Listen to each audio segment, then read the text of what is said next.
Ah,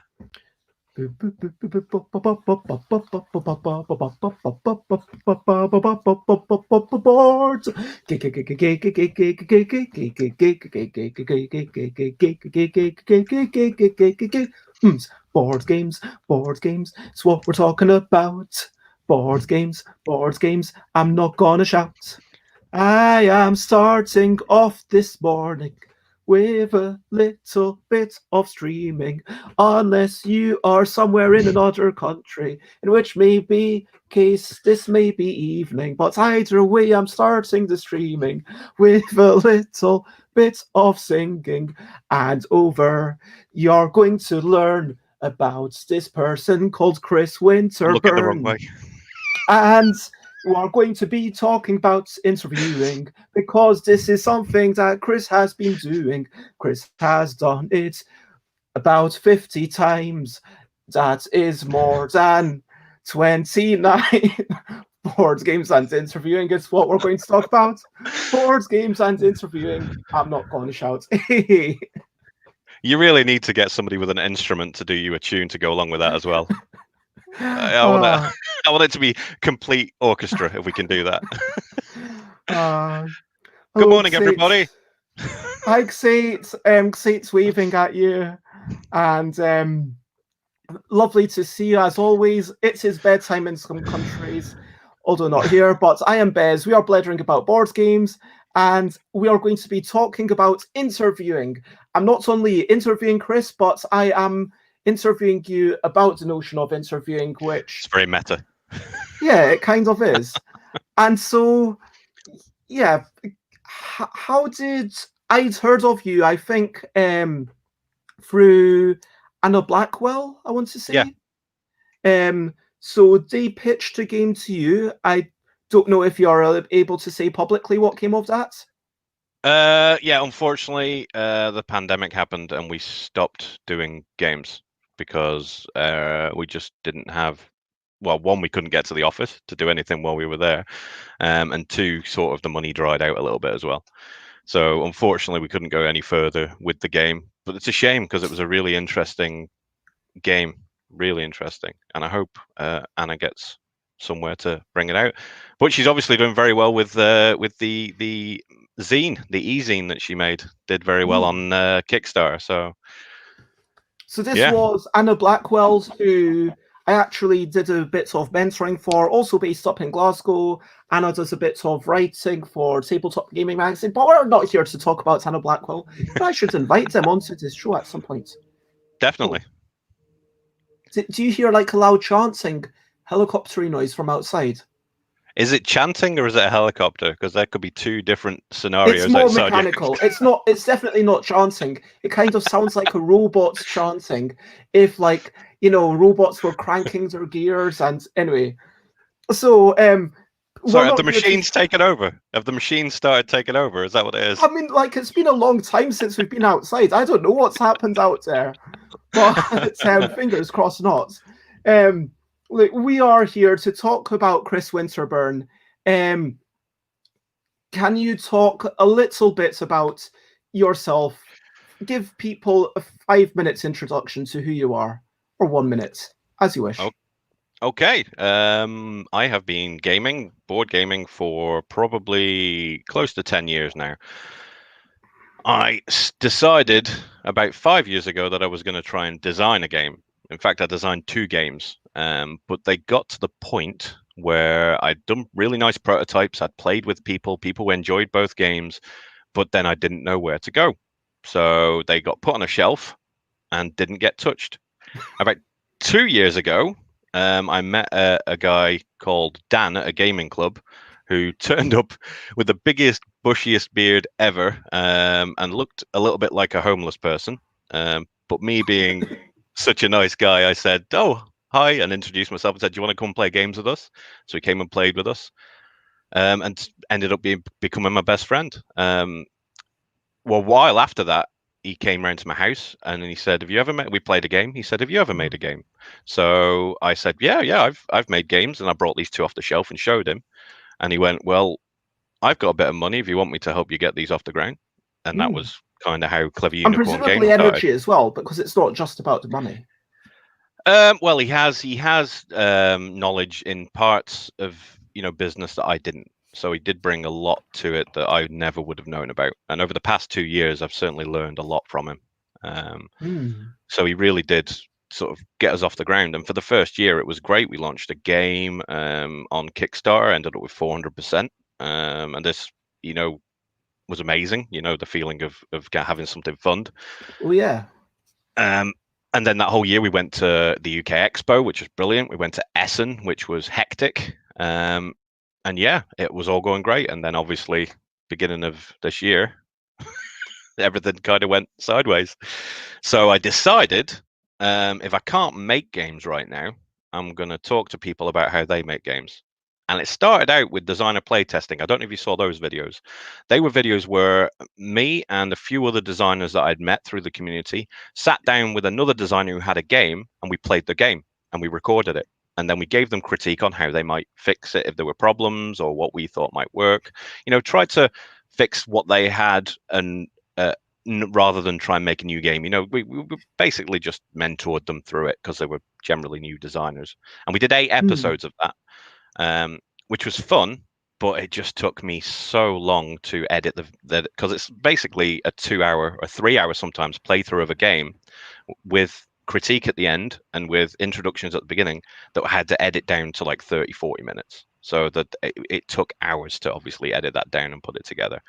So after 8 episodes, I thought, this has been good. We've got 8 episodes. I don't think we need any more. So I stopped. And at that same time, I had started talking to the designers of the games that had come onto the show and decided to make Brains Behind Games and start interviewing designers to help new designers or designers that just are interested in how other designers work, pick the brains of these designers without having to send them messages through Facebook and ask them questions. So it's easy. You can just go watch a video, 20, 30 minutes, and find out how they do certain things in designing games. And that's now 50 or so episodes later. I'm sat here talking about it. So, I mean, it's been a bunch of. It's a very niche thing, and hello Javier. It's lovely to see you. Who suggested it might be a mecha chanting outside, but this is definitely a journey that you've undertaken. You've managed to. Do you think you'll keep on doing it for forever? Yes, yeah. Designers are like Pokemons. I'm trying to collect them all. So, yeah, I'll keep Well, that's asking. the problem. It's like whack-a-mole. You try to find one, and then a bunch more pop up.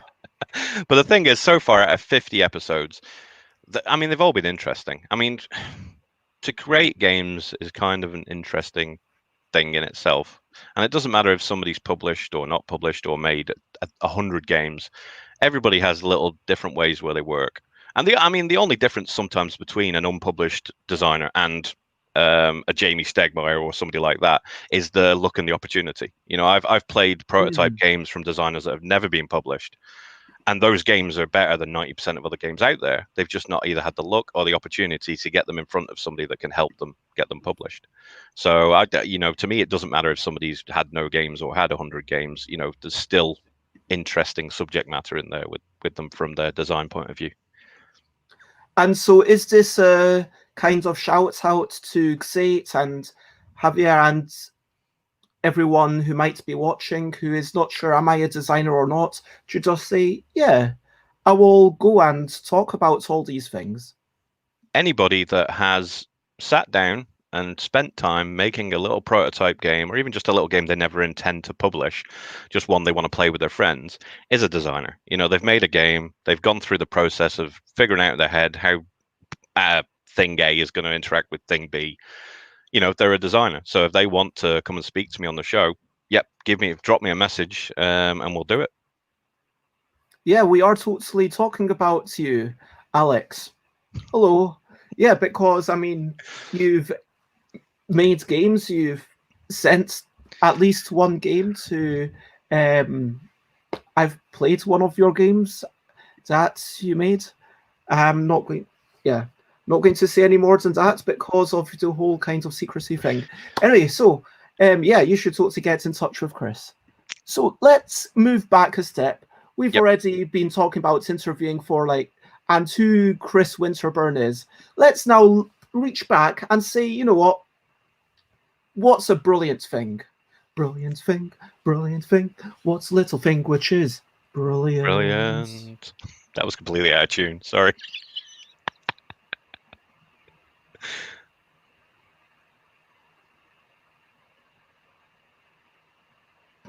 I completely forgot about this. I ruined it.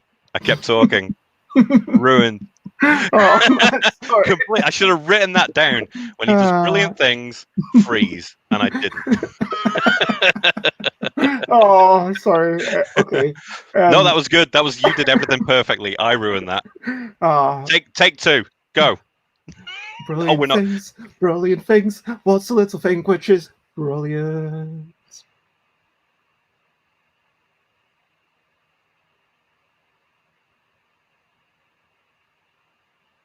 How many people are banging the monitors right now, wondering if it's broken? Oh, we still going? How long did you want to do it for? We've not established a brilliant thing. Maybe messing around itself, messing around and teasing people and play acting. This is like, I'm in. Yeah, this is a brilliant thing, isn't it? And no one's banging their monitors. They know me. They know I'm silly. And sometimes it's all about having a bit of that silliness. Do you know what I mean? I think silliness is a really brilliant thing because you're just bring a bit of levity to your life. It's not all about strategizing. I mean, I would totally sit down to a game of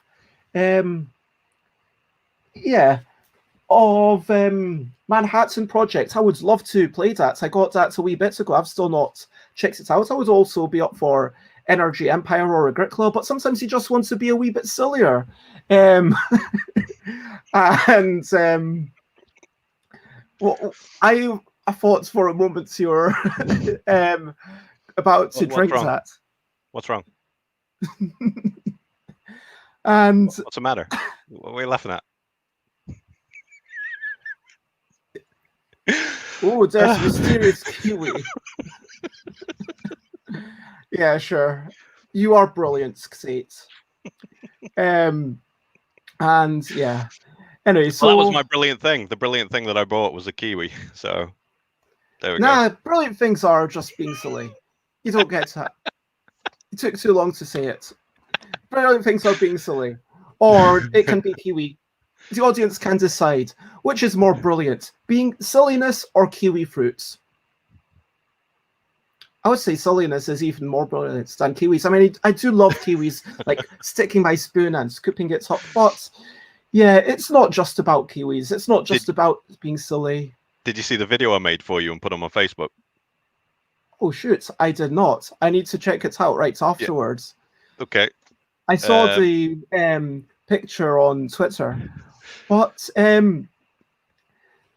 let's talk about recent highlights, living life and seeing the sights, recent highlights, playing games and other delights, recent highlights.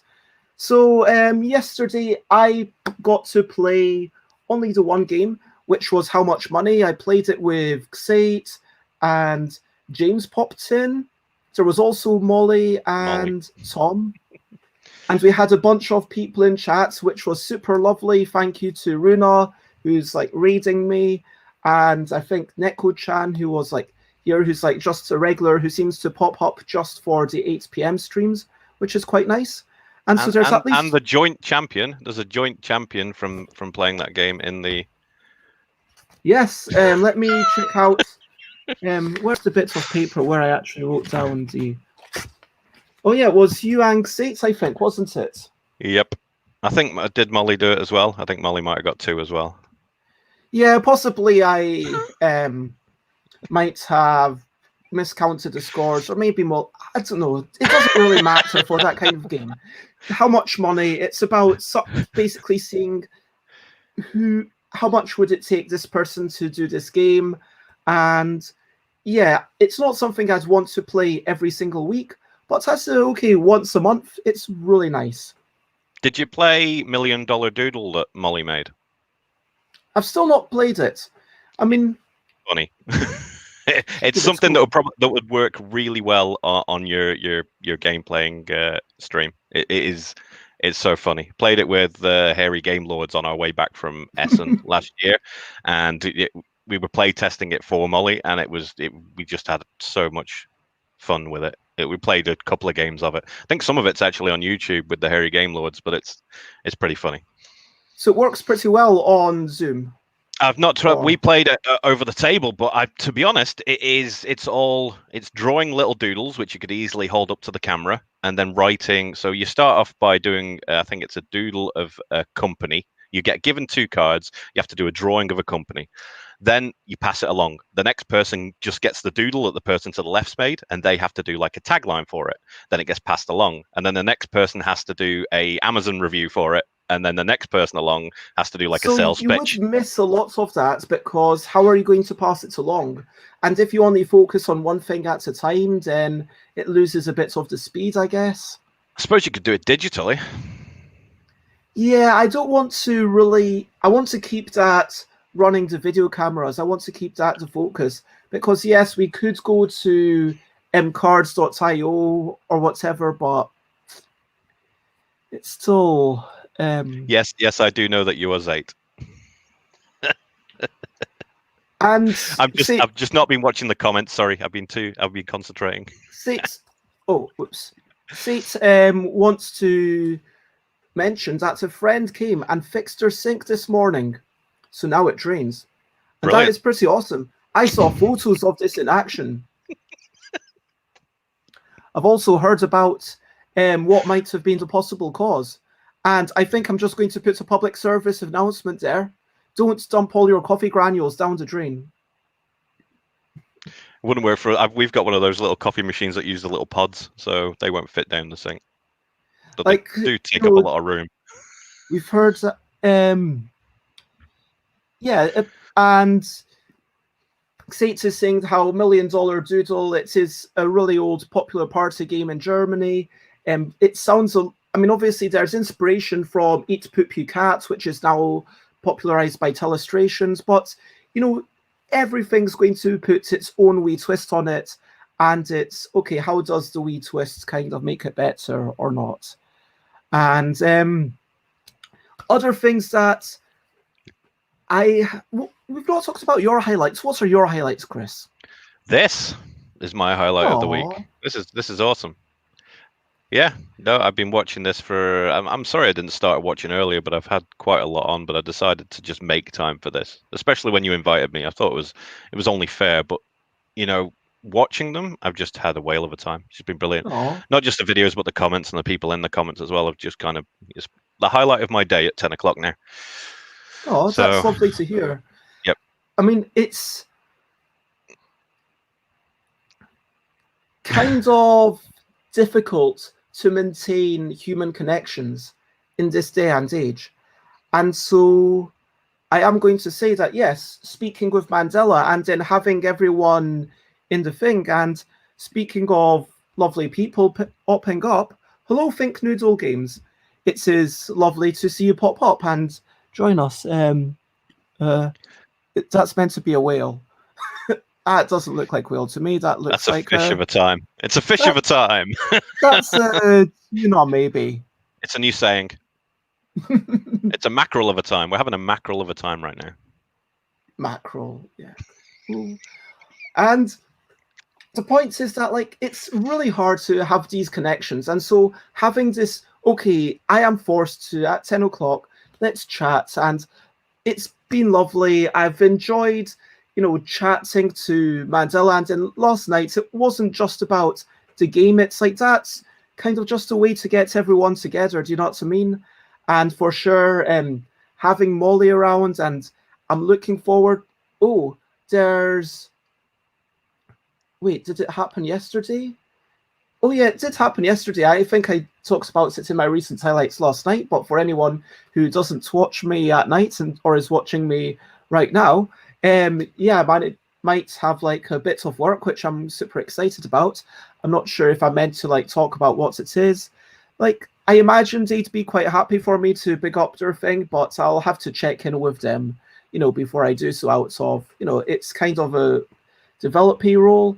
And yeah, I drew some things this morning. I drew 8 letters. I didn't draw all 26, but I'm thinking, maybe the top letters, A-E-I-N-O-R-S-T, could be a slightly different style because it's all meant to be graffiti inspired.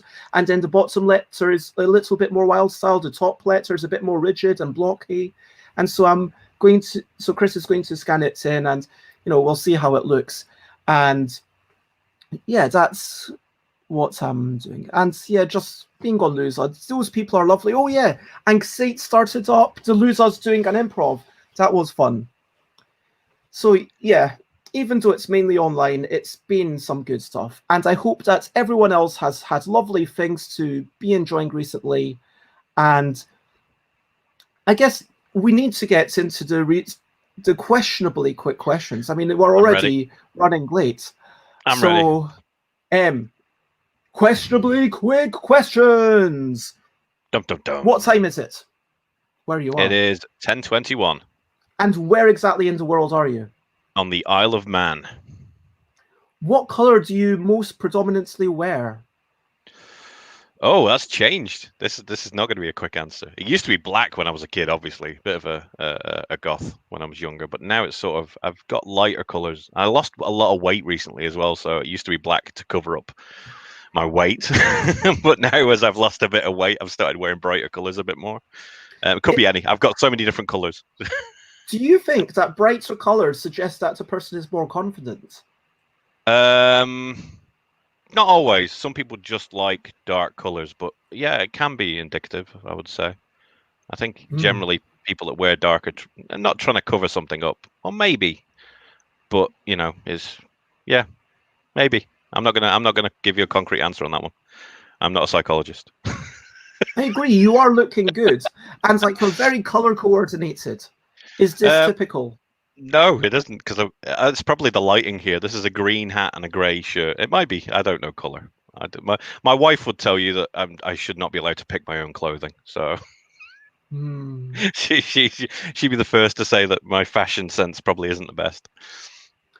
Sorry about that, Xate. Well, that should be a present for Xate, I guess, if anyone wants to get Xate a present. Although clothes are a bit tricky to get as presents, aren't they? You need to make sure they fit. You'll kind of want to try them on first, ideally. But talking about colors, what is your favorite color to play? I usually go as either white or black. Okay, and talking about games, tell us 3 games that you love. Dominant Species, Scythe, and Race for the Galaxy. That easy. I've done this, so I've gone over this so many times. I think they're gonna probably always be at the top of my list. And what's the worst thing about Dominant Species? There is no worst thing. That is a perfect game.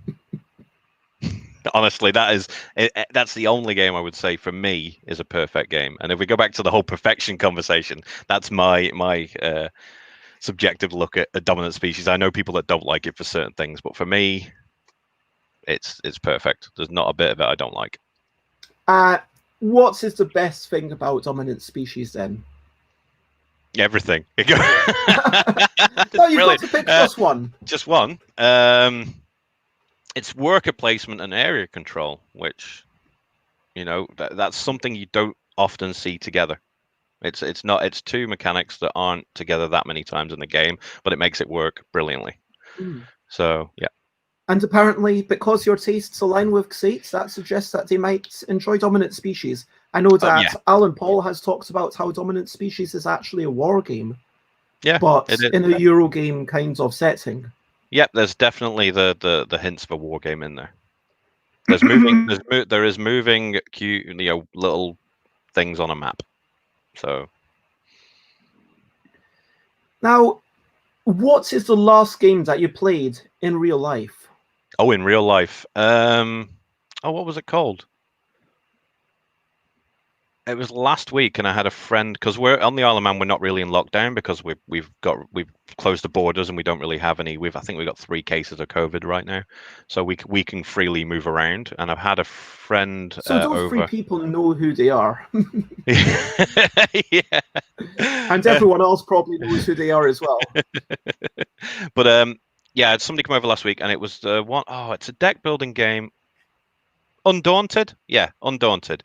Where it's a deck building game based on World War II, and it was the newer version, so it was the Italians versus the British, I think it was. And we played a couple of games of that, which was very interesting.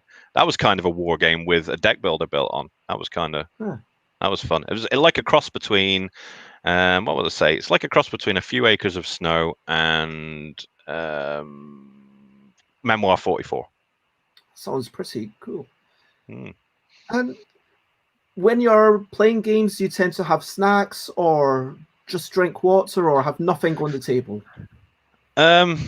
Generally, well, I've obviously due to the whole weight loss thing, I don't snack nearly as much as I used to.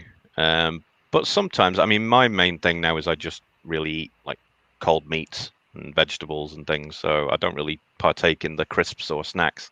So yeah, the last few times that we've played in person, I don't think we've had anything on the table. Not even glasses of water?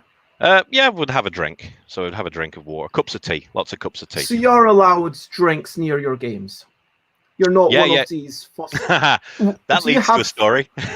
Okay, that leads tell to a me. story of no, it's not really that interesting. It's just a story of we had Ticket to Ride out, but it wasn't my Ticket to Ride, and somebody elbowed a glass of Coke, and just killed it. That was about 4 or 5 years ago. But was it generally, salvageable? No. The person who knocked the Coke over had to buy them a new copy of the game. But it's interesting. That's the only time I've played so many games over the table with people, and I think that's the only time I can remember somebody spilt a drink onto a game. So we're not that cautious. We'll drink near games.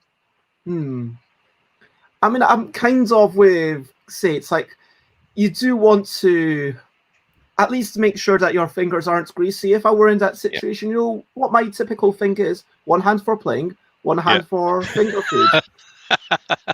And also, woe betide the person that gets greasy finger marks on my copy of Dominant Species. Woe betide. So yeah, no greasy snacks.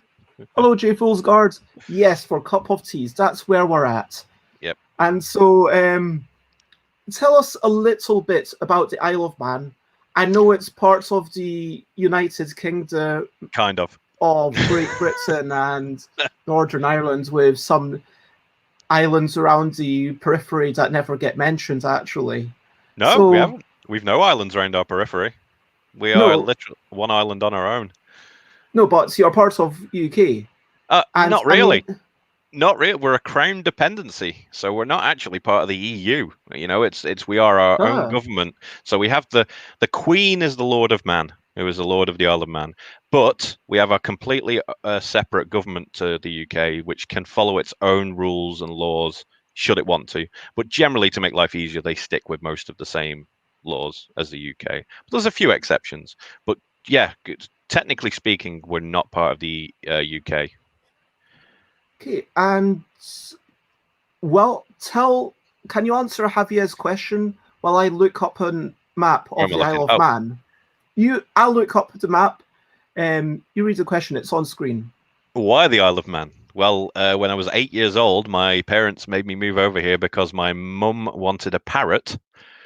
Crazy story, because they had them in the wildlife park here. So we've got a little wildlife park that's not quite big enough to be a zoo, and they had parrots. And my mum said, I want to move to the Isle of Man because they got parrots. So we moved over when I was 8 years old, and that's why I am. But I did move away. When I was 23, we moved away to Belfast for 7 years, and it was good, but it was nowhere near as calm and quiet and crime-free as the Isle of Man. So we moved back again when the kids grew up. What's the best and worst about it? The best thing about it is the low crime rate. The worst thing is the price to live. I mean, it's very expensive, especially for housing.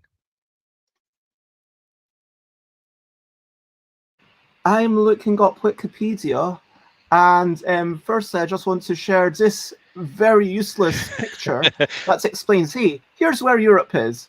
Here's where the Isle of Man is. And that doesn't tell you where the Isle of Man is. It just tells you, oh, wait, here's the little island. You can see it's in green.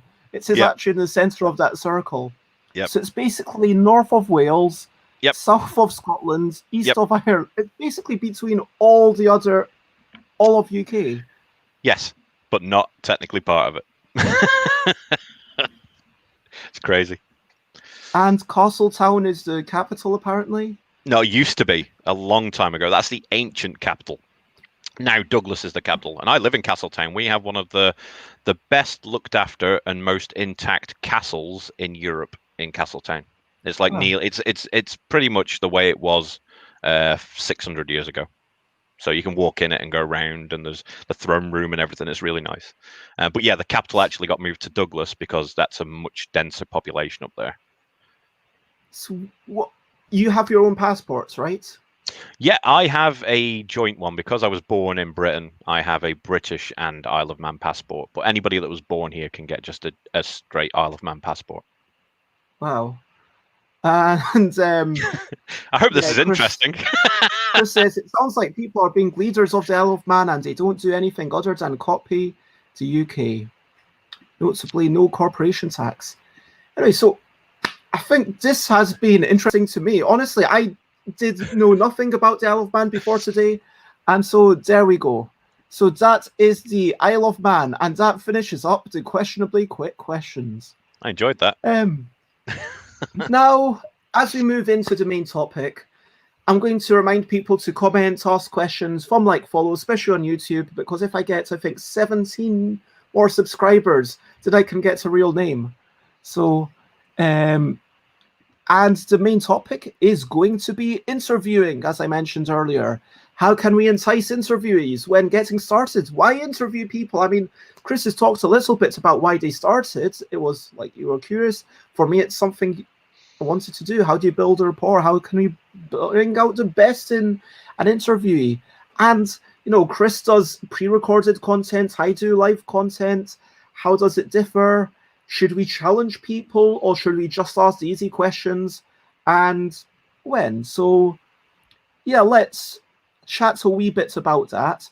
But let's start off with a big step back and say, what are we talking about? Is that a question for me? We are talking about interviewing. Yeah, basically what you've just said. How do we get people to come and speak to us? Why are we getting people to come and speak to us? Why do we think it's important? Yeah, lots of reasons that you already said. But I guess what I want to ask is, what is an interview? So, there's different types, isn't there? There's different types of interviews. There's ones that are talk about them. There's promotional interviews. There's informative interviews. You know, that's probably it, actually, isn't it? There's two types. There's the ones that are promoting something, and then there's the ones that are informing people of something. Well, so you can also both kind of stuff that's entertaining, surely. Yeah, I suppose you can. Yeah, so that would be three types. Yeah, where it's just entertainment value. But generally, those entertainment value ones, they're always trying to sell something. So there's always something in there. It's very rare that you'll see one done for no reason. Are you looking at the promoting versus informing from the interviewee's perspective or the interviewer's perspective, if you know what I mean? Interviewee, because, I mean, I'm not very good at promoting myself. You know, it's just my psyche. It's very hard for me to say to people, I'm good at this thing. You know, it's just my mind won't let me do it. I just get very nervous when that sort of thing comes up. But, I'm happy, really happy, helping other people shine in an interview sort of situation. I am really happy being the person asking the questions, maybe having the conversation, but trying to get the best out of the person that I am talking to so that they come across in a good light in the interviews. So that is how I approach them. But if we're taking a step back, okay, we've talked a little bit about why people might want to do these things. And so I want to say, okay, we've got one person who's asking questions, other people who are answering those questions. Yep. That is what an interview is. Would you agree? Yeah, that is the loosest, or in fact, no, probably the strictest, statement of what an interview actually is. Although, of course, we can have multiple people. Like it would, I guess you're right. It is pretty strict. If I have 3 people on here at a time, and then it's a panel, is that still an interview? Well, that's the thing. That isn't really. No, it is a panel, like you say. I mean, I have done interviews with pairs of people, but that is, if it's one person asking questions of two people, that's an interview. If it's three people all asking questions of each other, then it kind of becomes a panel rather No, than an but if I am asking questions of everyone, then it's probably still an interview. It's still classed as an interview. But again, you've got to think: do you value what you give in return as highly as what they're giving you? I mean, so if the other person is asking questions of you, does it cease to be an interview? Like, would you call what I've been doing with other guests here? Yeah, that's not the word. A panterview. Oh, a pant view? No, Matt, that is something completely different. Anyway, so anyway, in all seriousness, I just got it. Pant like a dog pant. Yeah. I don't know. Would you actually cite what I've been doing always as an interview? Yours is a mixture. That's the thing. Yours is conversations with an interview in the middle. So you've got that whole part at the beginning that leads up to this, where it's kind of backwards and forwards. Then you've got the interview where it is more aimed at your guest, so it is kind of an interview, even though you like to put your own opinions in the same way that I do. It's still an interview, and then at the end it goes back to a conversation. So yeah, you've got the best of both worlds, really. So what I'm hearing is that the word interview kind of suggests almost a power imbalance.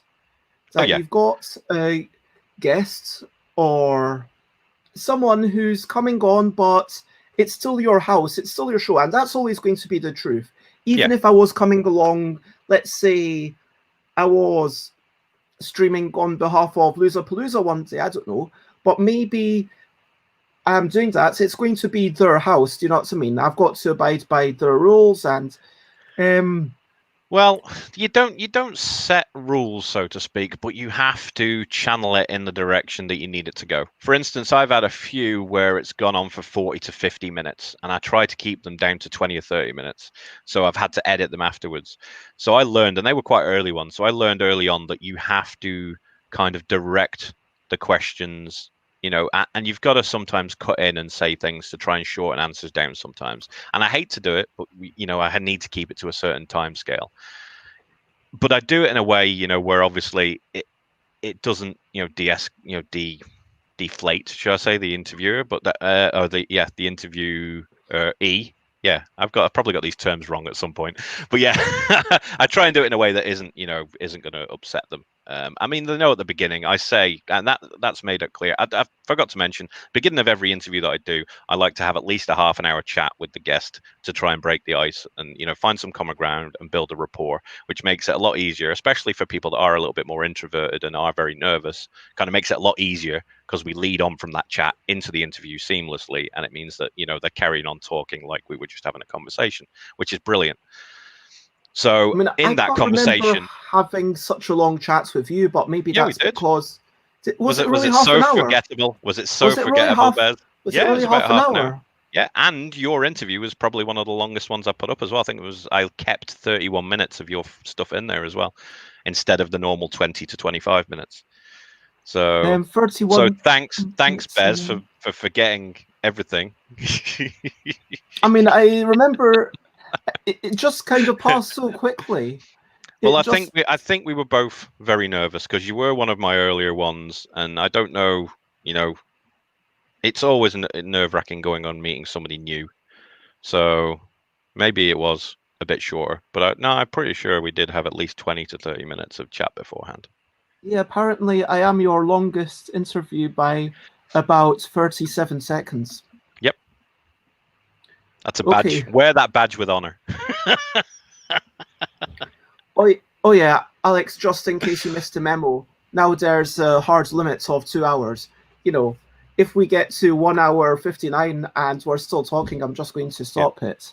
Oh, where was it? Anyway, yeah, so back to the thing. I always say during that conversation that I like to keep the interviews down to 20 or 30 minutes, and I may edit, it down, or may obviously cut in to bring a question down in time. You know, I make sure that it's understood beforehand.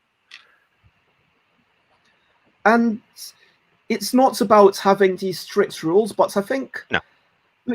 with the power of the, to quote Spider-Man, with the power of the interviewer comes great responsibility, because it is about this imbalance. And so it feels like an interview, it's kind of down to the interviewer to be the person who's making this work. And Richard Simpson, I don't know, maybe I'm not accepting enough responsibility really to be called an interviewer, but Richard Simpson always said, of We're Not Wizards, says, you know what, if it's not a good show, that's on me. I didn't bring out the best in my guests. I wasn't entertaining them. I didn't make them feel at ease, and that's kind of on me. I don't agree with that, just to throw that out there. I Okay, don't agree with that. Let's get into this. Let's have a tangent. Let's talk about this. So who does have the responsibility?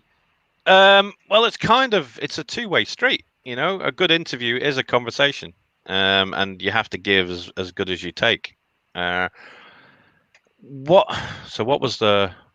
So no, it's not. The responsibility is not always on you. Yes, you need to help, but sometimes people just aren't that open to the questions. They'll agree. I've had it a few times. They'll agree to do it. They'll come on and they'll either not be that interested and it'll be hard to build a rapport, or they'll be there solely to push something that they're selling.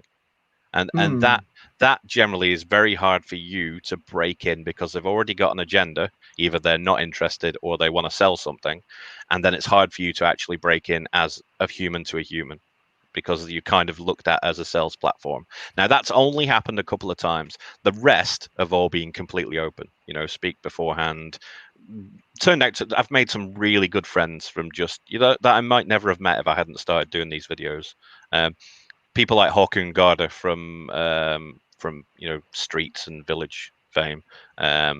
One I have interviewed, but it was so silly we have to redo it, which was Victor from Aegir Games. It was too silly, so we have to he's brilliant. He's one of my favorite people in the industry. And there's a bunch like, and Matt as well. Matt, I've firm friends with Matt from Think Noodle now, who's I think still watching, hopefully.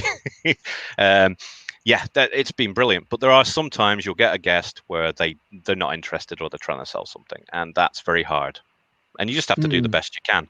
And there's no way to break through. You know, sometimes it's just, for one, it would be probably insulting to try and break through. You know, it's best to just let it run its course. Yep. And hello to Dina in the chat, and lovely to see you. Glad that you've been able to join for your lunch break. And I think that Dina is 100% correct. Chris touched upon this before we started recording, actually. I say to my guests, okay, this morning I was maybe 6 minutes late because maybe I was having a really good conversation with someone, and then Chris came. And anyway, so, but I say, okay, I'm going to try to be in the chat at 22, and then it's going try to be in here by 1:45. And you know, if someone is really short on time, then fine, they can go out and then pop back in just to do the tech check, or if they've already been on, if they just pop in like 10 minutes before, that's okay, that's totally fine. But I was in there from 9:25, sat staring at the camera waiting. Oh man. No, I wasn't I'm really. sorry. I wasn't really. I went in. I did. I asked you how to get in because I didn't know, and then I went in. But then I realized I needed a shave, and then I went and had a shave, and then and then I went and got this big studio light that I have to help bring the brightness up a bit. But yeah. Yeah, you weren't late. You were fine. We had loads of time to start. But I guess the point is that what you were talking about was that everyone needs to be interested in one another, and like Dina said, just as we all bring a common interest to the table, it's all our responsibility to make sure that the board game is enjoyable. And yep, freshly shaved for you, Valkyrie. Valkyrie, isn't it? That's how you pronounce. And so, yeah, I kind of agree. But for sure, there are some people who are more introverted, and it's just going to be, you've got to make certain considerations. I will That's agree with different you though. that That there is different. is joint responsibility, but I would say that the bulk of the responsibility falls on the interviewer, the person hosting the stream. Do you know what I mean? Yeah, but that's different. That's not somebody trying to sell something, and that's not somebody who just isn't interested. That's somebody that may not have the ability or skills to put themselves across. And in that respect, yes, you do have a responsibility with those people to try and bring them out of that shell. Um, it's just the way it is. As we were speaking about before, I think in our business, in the games design business, there are a lot of people that are more introverted than extroverted. It's just one of those things that generally goes together. People who design games may not, and this is a bit of a generalization, but may not have had the best time as children, through school and things, because they're more thinkers than they are doers. They might not be in the sports teams and things. They might be more the chess club and the people that like to play board games, especially. So they may end up growing up with these issues of being more introverted and not being able to put themselves across. And then, yes, that is as an interviewer, we have to try and obviously get the best out of them we can. And I think, having that conversation beforehand and breaking the ice really does not fix, should I say, but it does sort of counteract that. In that, once they get talking to you and they realize that you're interested in what they're interested in, once they realize you're a kind of a kindred spirit and you like all the things that they like, it becomes more of a conversation, and that makes the interview a lot better. Yeah, and I think that trying to find this common ground, and for sure, when we play board games, parts of it for me is that socializing might be difficult, but you've got, yeah, sure. Um, we've got people agreeing. Did you do the beard stroke, by the way? Is there a beard? All right, okay. Do I have to do like Master Pai Mei out of Kill Bill? Ding. Well, hello, Paul. It's lovely to see you pop in, even though He's you can't. always busy. He never has Oh, time for anything. absolutely, 100%. It is a curse of overworking, and that's something that we need to get into. And I'm hoping to have Paul Grogan on, on a later date. I'm going to check in with them. I kind of put their name, I kind of hid their name so that there's not too much pressure on Paul. I said, look, if you can't make it, a couple of weeks beforehand, that's totally fine. I understand you're a very busy person. And there's not that many people that I would say, yes, come on. And if you can't make it, that's okay. But there's, a list of, probably about 3 or 4 people that it's like, okay, I totally understand given what's going on. Anyway, Well, Sate, that bit that I've missed in the middle is completely there to cover up my weak chin, so it's not going anywhere. so you've got to find this connection. And as an interviewer, I want to kind of do a little bit of checking out who you are and what you're all about and get a sense of, okay, what kind of questions am I going to ask? Because maybe I do just want to make it all up on the spot, which I do a lot of that. Maybe I kind of start popping up the Instagram and be like, okay, what's this all about? Okay, we can talk about this. And then maybe I ask you to answer questions whilst everyone sees the pictures on the thing, which is kind of a bit Oh, meta. that But that was yeah, that was a beautiful time there. That was when we got 50 copies of prototypes for UK Games Expo, which were to give out to like media types and just people we liked, and we ended up giving most of them out at the UK Expo. lots of love to Paul, who is apparently actually. And Paul, just so you know, Paul is a freaking legend and a fracking legend. He has oil fields. So we have both been not just interviewing people, but we've been on a bunch of interviews. Yep. Oh, I'm actually going to be on a show with UK Games Expo at 1 1 p.m. o'clock. Mm-hmm. Yeah. And I've been on a whole bunch of things with different people. Like, you've been on a few things. I think I've I've done a few live ones.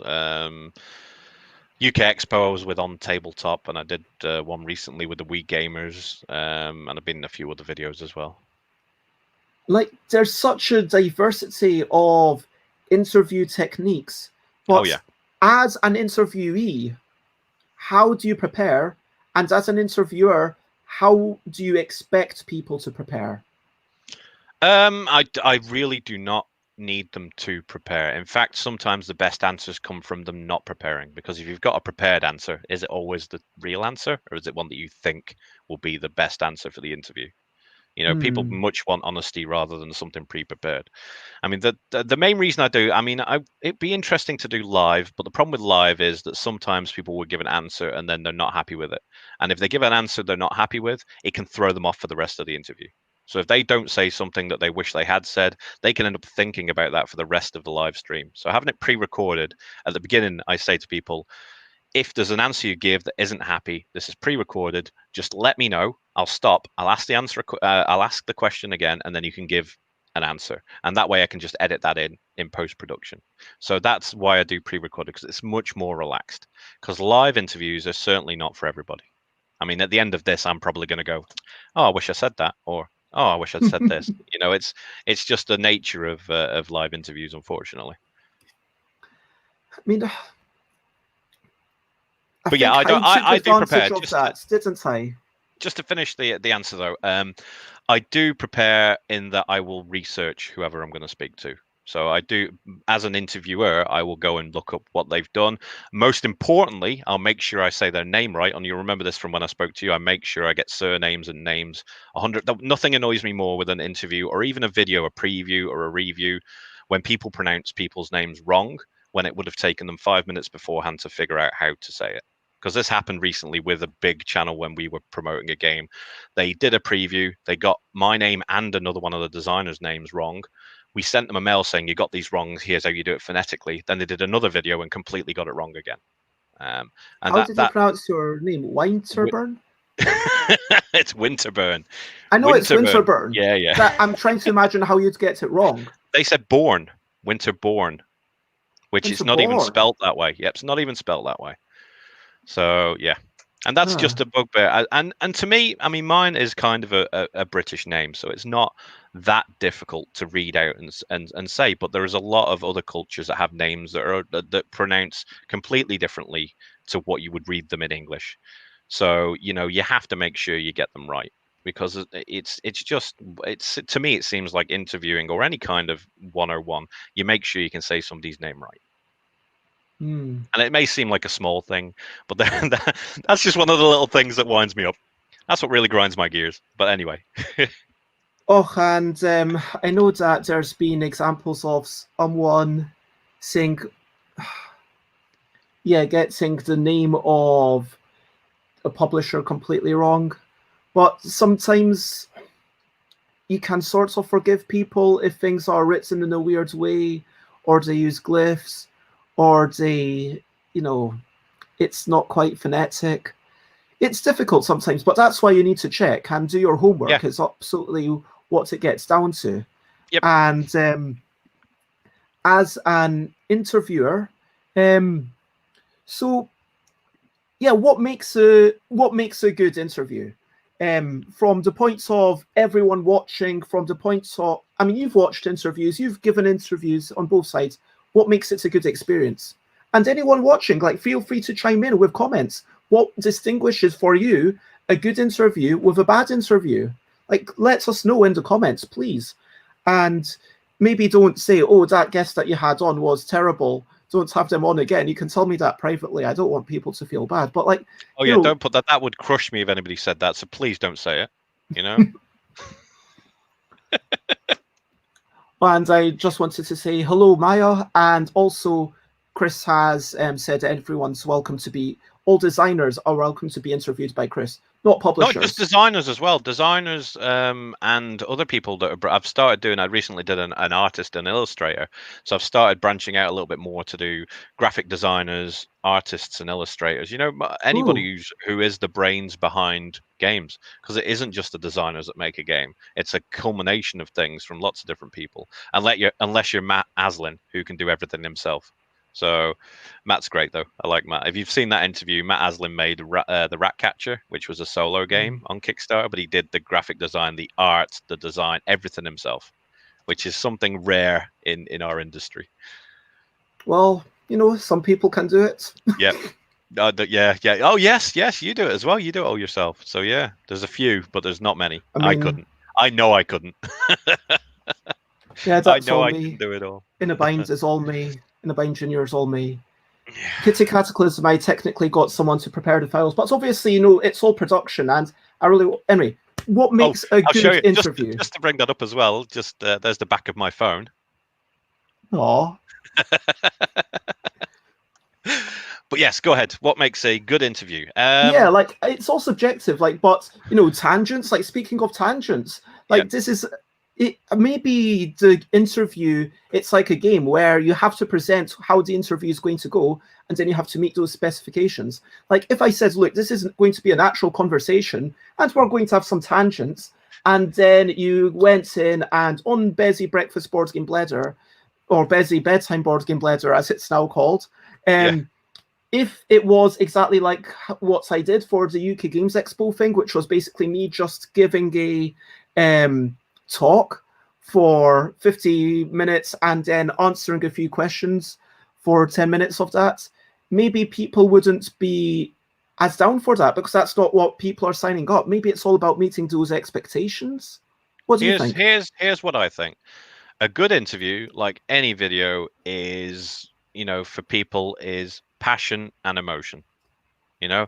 People have to have a passion for what they're talking about, and the interview or the video needs to bring up some kind of emotion, and I will say good emotion, a happiness, or more importantly, humor. I think having a little bit of humor spread, even if it's lightly spread across the interview or the video, humor it's a tonic, and people love watching it when it's funny. So having this is and to go to watching other videos, not just interviews. The videos that I watch the most, about games, I don't really watch reviews. I don't watch reviews because the most videos that I watch are usually playthroughs of videos because I want to know how the game works and then I make a decision. But reviews wise, I will watch them if they're funny. So like Shut Up and Sit Down with their little skits, and Grant Lyon recently, the American comedian that's now started doing board game videos, they make me laugh. So I watch them, and I don't really care what they're saying about the games. I watch them because I like the people and they make me laugh. Shut Up and Sit Down especially, I disagree with a lot of the reviews, but I watch the videos because they make me feel good, they make me happy, they make me laugh. And I think that's the same. If you can bring some sort of humor or even just passion into the video, then you're halfway there. And what I'm hearing is that as a viewer, you want to have that emotional resonance. Yes.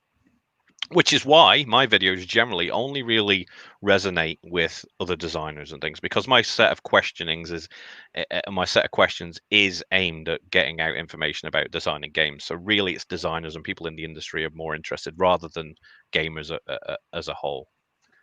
But that's what I'm aiming for, I mean, like, it's always like these mixed things. I mean, look, I'm wanting to talk about interviews. I'm wanting to learn from people. I'm wanting to, show you off. Not like, okay, you're my trophy husband or whatever, but or like, okay, you're, an interesting person. I'm afraid I'm already married, Bez. So oh, thank you for the offer. It wasn't officially an offer. But... shut down. Oh man, now I feel just heartless. But yeah, Javier, please, if you want to really get into the chats, do go to Twitch because there's more chat going on there.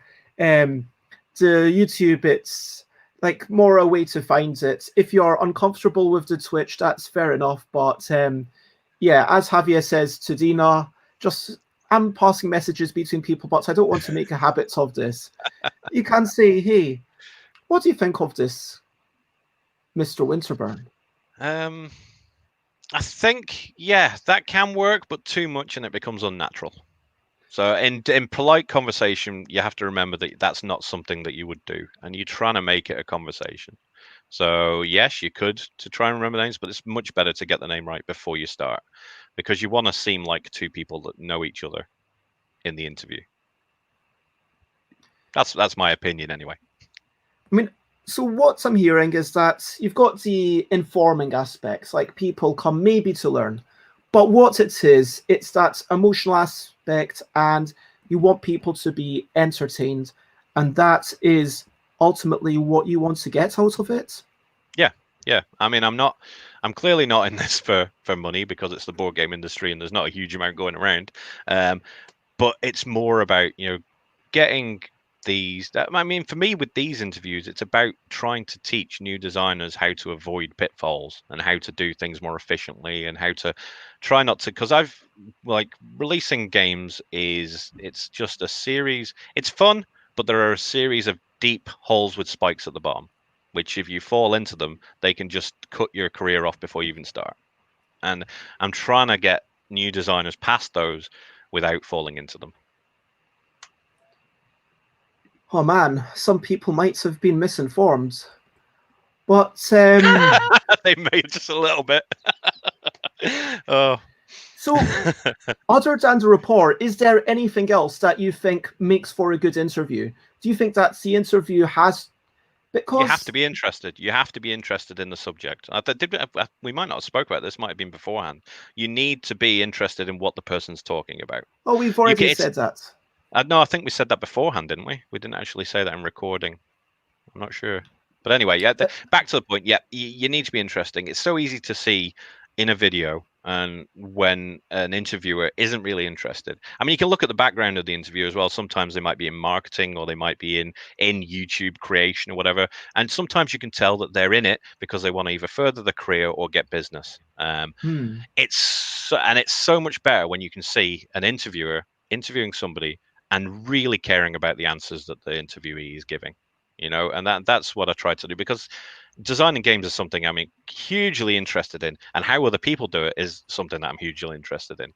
So whenever I get an answer off somebody, I am listening 100%. I'm not thinking about anything else. I'm just listening to their answer and what they are saying. Yeah, I think right on. And I feel slightly guilty now because whilst you're talking, I am flicking through the Instagram, but No, I that's am good. still That's good. focusing on your I'm words. enjoying. You're bringing up memories for me. I'm watching you go through the Instagram and seeing all these memories from the past, and they're all evoking really nice emotions. So yeah, carry on. What were we playing there? Which game was that? What is that? Feudum? I think that might be Feudum, isn't it? Yeah, I think that's his feudum for sure. Yeah, that was So good. let's talk about what can go wrong in an interview. Yeah. Well, What yeah, but pitfalls are there?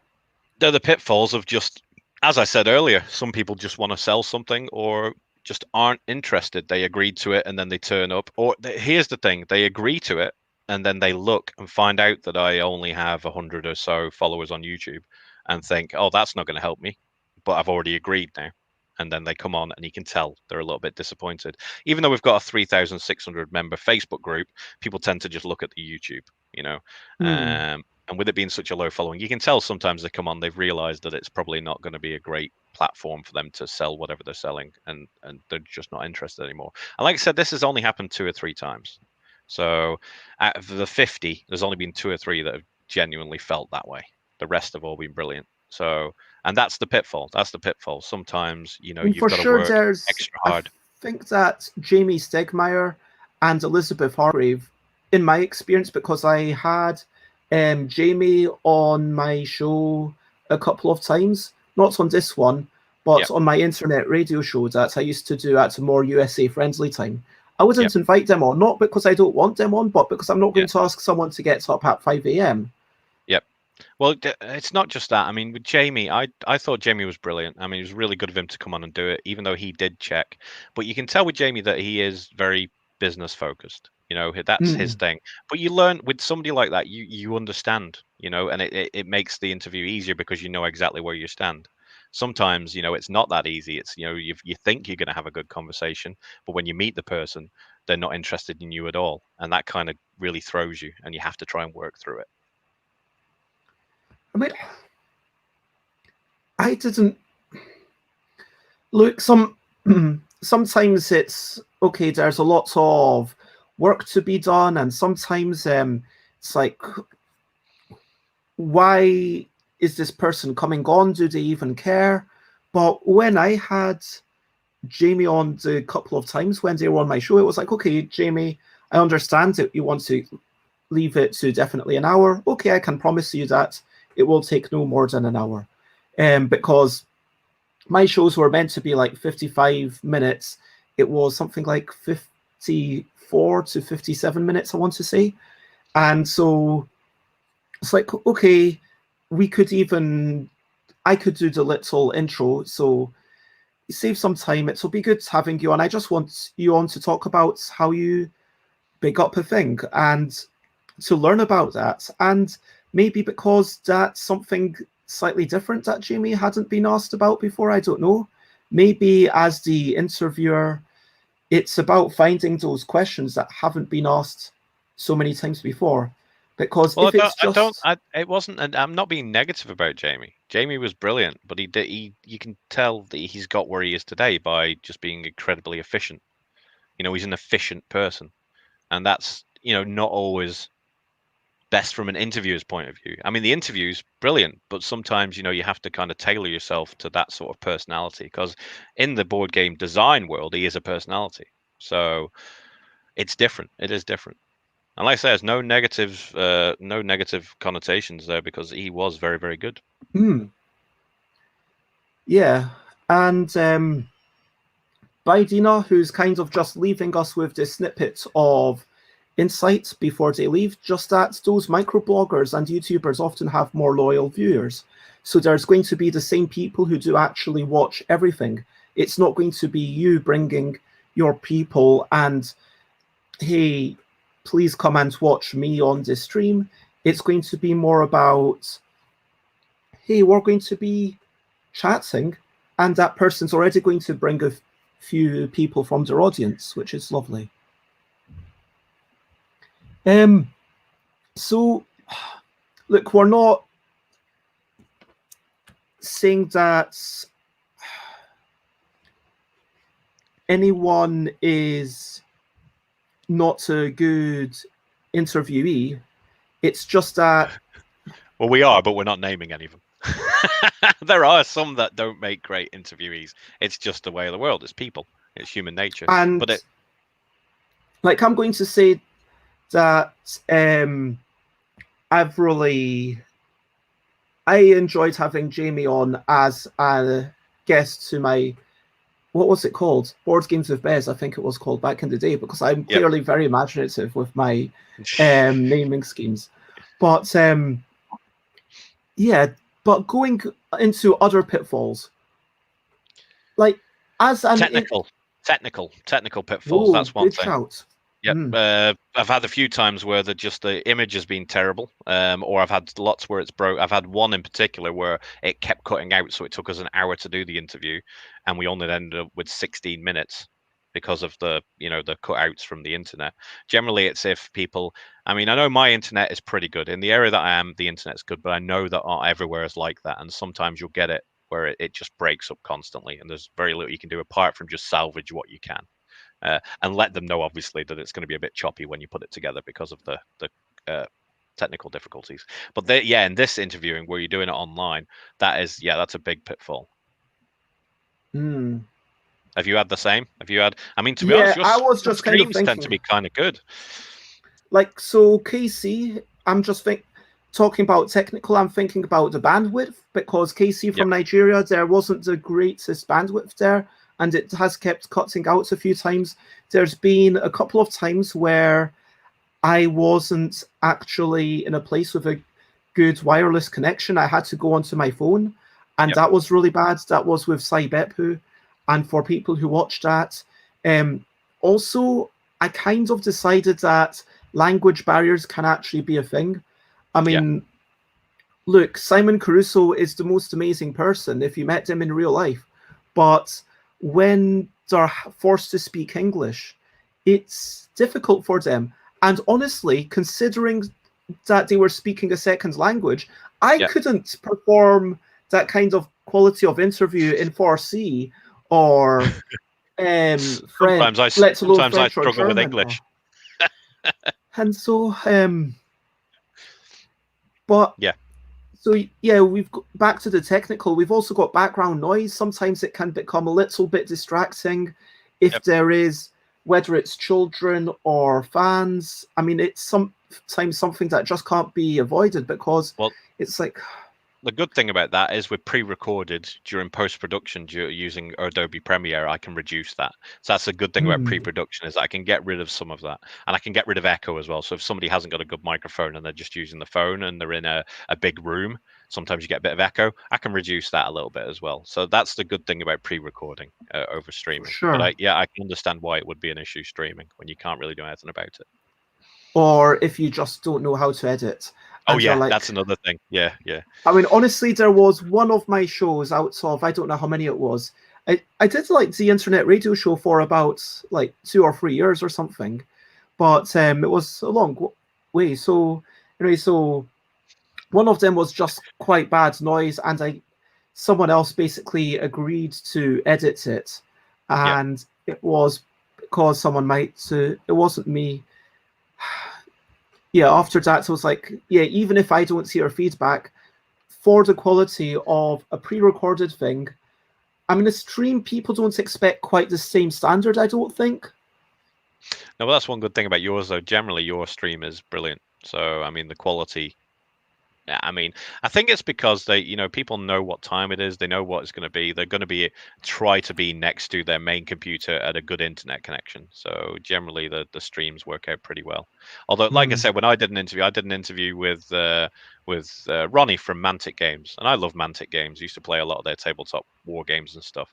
But he had his phone out in his garden, and the sound was brilliant, but it just the pretty much the video was frozen the whole way through. So just sometimes that can happen if somebody's using their phone or whatever, it can just work out that way. Luckily, the sound was good, so there was no issues. I mean, I would have had to say, if the sound didn't work, I would have had to say, look, we're going to have to do this a different time when you need your computer. But the sound was good, so I thought I'll just run with it. Sound is kind of more important. Yeah. And Yeah. I've always said that there's going to be a day when I do busy bedtime board game bladder or busy whatever board game bladder it is at that point from my phone. Although I'm probably not going to do that with. I'm going to try and schedule those for, okay, hopefully one day I'll be at a convention and it will just be, hey, I'm Bez, and I'm going to take you on a tour for about half an hour. And it's just me blethering about what we see. Just walking around. Yeah, no, that sounds good, actually. As long as you get a good connection to your 4G network, that would be really interesting. I guess the other problem that can arise that can make me, that I thought of, was an unwillingness to share. Look, there's some people who are just able to share anything, like Xate, who is Me. being I completely will answer any question. Yeah, I have no shame. here. And so you are both, obviously Xate is kidding, but I'm not. like Xate's kidding about being quiet and reserved. Oh, is she? Right, okay. Yeah, so Xates is actually quite outspoken. Anyway, so the point is that if you are the opposite of you two, if you're unwilling to share stuff, if you're kind of not saying, if you're not willing to say, oh, you know what, I'm not comfortable with this, or yeah, you also need to be willing to put up boundaries, but within those clear boundaries, you need to be willing to just accept your faults and say, hey, is there something that you've done that you're ashamed of? Like, if I asked you, actually, what is your biggest failing as an interviewer? Let's hear it. Like, I'll give mine. I'll ponder it for a minute, and then I'll give mine. But what's your biggest failing as an interviewer, or a biggest mistake you've ever made? You know what? So far, I don't think I've been in that situation. Like I say, I like to do my research. I like to know everything beforehand. I don't think, even with the offcuts from where I've edited out, I don't think so far Oh, I may have gone too far with a rant about something in a video, but luckily with pre-recorded, I just edited it out. That was definitely something I did. I went on way too long with a rant. Luckily, the interviewee I was speaking to ended up being a good friend, so they were understanding, and we're friends now. But yeah, I did go off. I think it was about a 15-minute rant about something. Yeah, and I think it must have been just a bad morning for me and something that got to me. But yeah, I edited it out. That's completely unprofessional. Even though you are like two friends, you are supposed to give your opinion in like a conversation. There's just you've got to understand when it's not something that is for the ears of the person you're speaking to. You know, it's something you should probably tell your therapist instead of blurting out to somebody you may have met an hour before. It was industry related. It wasn't something emotional or personal. It was an industry thing. But yeah, yeah, that's definitely a mistake I've made.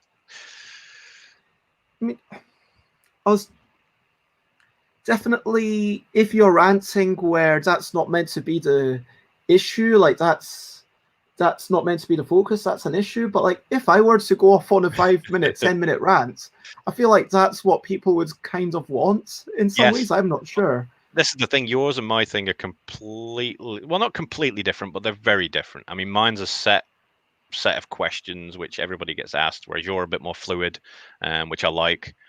Whereas this is the thing as well. When I go in, I kind of know what I'm going to ask, and even though it does take tangents sometimes, and we have a nice conversation, it never strays too far from the path because people know what the interview's about.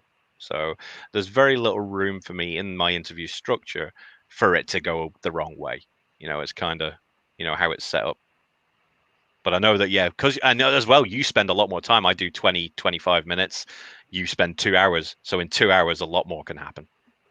Yeah, and I think we've had a couple that have been basically 3 hours, which the longest being from 3-minute board games, which is irony. Arguably. And now, yeah, Mark, I'm going to have to keep it a bit more on point to make sure next time Mark is on that we stick to the 2 hours mark, because, yeah, Mark Harris from Tabletopia. And I guess that's the thing, because mine is more, I don't feel like you have a set of questions, but you have more room for maneuver. Like you write your set of questions and you do your research and you get it ready, but you have a more lenient sort of structuring with the questions, so that it can take a lot more different directions. Look,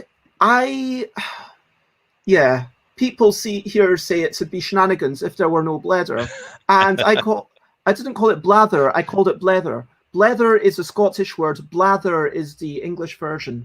So it's the inferior English version. An E. Yeah. This is not related to the show, except that I made both and they both happen to be a similar color, but it's blether. Anyway, blether with an E. Sorry, I need to put that fork take that into the kitchen in about 40 minutes. So, thank you. I'm glad that you enjoy this. I'm going to be honest, and I'm just going to say that my show is a lot more self-serving, because it feels like I started this largely to make myself get out of bed at a certain time. Oh, right, okay. That's not so bad. What were you about to say? Sell games. That's generally why a lot of people do this. Either sell games or sell themselves is the main reason I think a lot of people do it. But yeah, just to get out of bed, that's not a self-serving thing. It is. No, well, it is, but it's not the traditional sense. It's not a bad way, because you could say that promotion in selling things, and well, it's not a bad thing, but it's not really looked upon as a good thing. If you're trying to sell something or push something, it's not as widely accepted as just getting myself out of bed, which is kind of a good reason, because it's not earning you anything financially, or it's just helping you get out of bed. That's not something that people will be upset if they heard it. Like, I am not upset that you said that. I mean, that's my opinion. Sure, self-serving doesn't have to be a bad thing. And, I'm not an idiot. I'm not blind to the fact that if I carry on doing this, and if I get to the point where I've got 20, 30 people watching this each day, then yes, my next Kickstarter would probably be a wee bit more successful than without doing this show. Do you know what I mean? That's a And different so conversation. I have things to say about that as well, though. That's kind of breaching on the marketing thing, which, yeah. Oh, we've had a network error. I can still hear you. No, it's shown on Twitch. It says there was a network error. Please try again. Is that just me, or can everybody else see? Let me refresh it. Ooh. Oh no, it was just me. It was just me. I'm back. Yeah, so go ahead. Carry on. Okay, so oh man, Chris is just randomly quoting me. Yeah. So yeah, there was a network error. It's working okay, everyone says. Okay, so the point is that look, let's just say that I don't want to get too stuck into this because I get stuck into this like about once a month anyway. But I do this because of wanting to get out of bed, have something to do. Yeah. Like that routine is good for me. Wanting to learn from other people, I do kind of enjoy talking, even if Yep. it's just in the early days. I think in the first like 50 episodes, I only had 2 or 3 guests on, literally. So whereas now, next 50 episodes, it's going to be like maybe 3 episodes where I don't have guests. But I do enjoy talking. I enjoy like having people listen to me. It makes me feel validated. Do you know what I mean? Because Yep. I have that sort of ego. And yeah, that ties into that validation through other people. Sure, if other people are watching, then I feel better about myself. And I, you know, it is marketing for selling something, for taking money away from someone else. Is that necessarily more selfish than me saying, hey, I want to make something you enjoy. I don't want other people to be making something you enjoy. I want to be the person responsible for your happiness. And so I can feel good about myself. Is that really any less selfish? Yeah. I mean, taking money from somebody can affect them hugely more than just taking, a few minutes of their time to give them a message, if you know what I mean.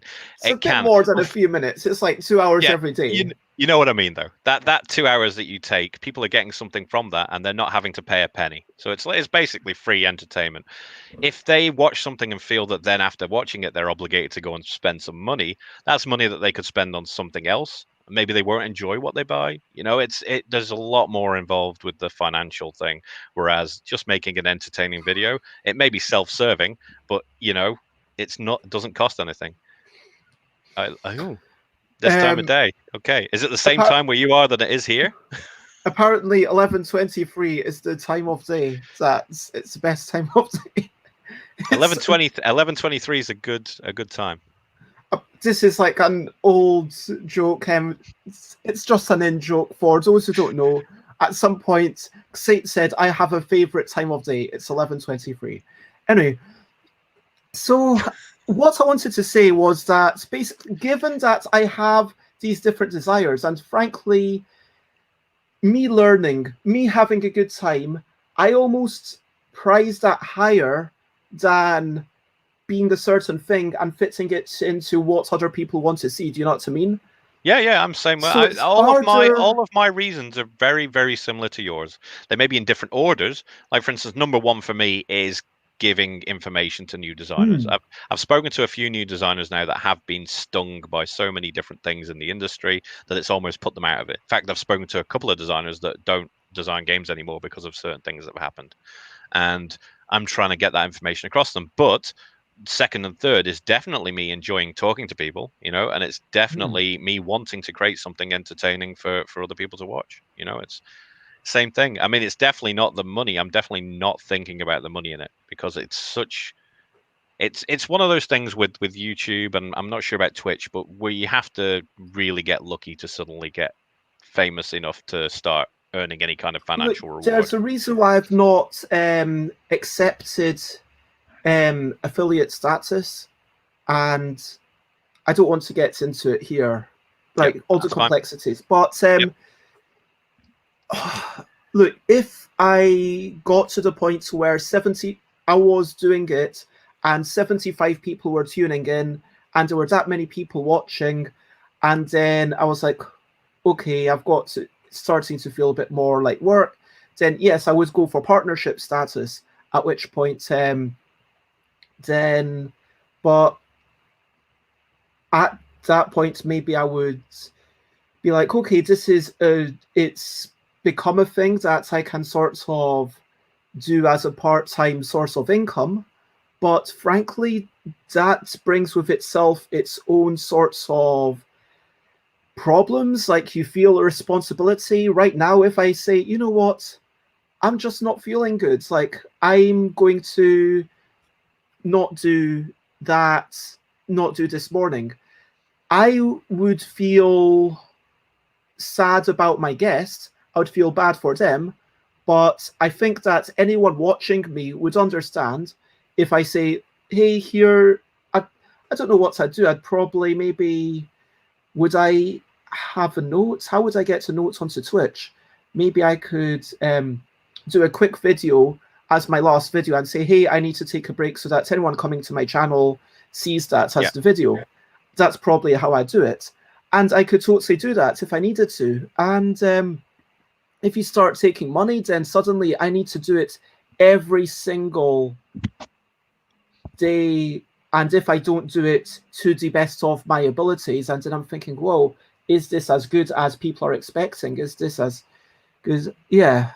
It might be the opposite thing though. It might push you to do even better. I mean, if you do start getting money for it, you might start. Well, for one, you could start spending that money on maybe new equipment or things like that.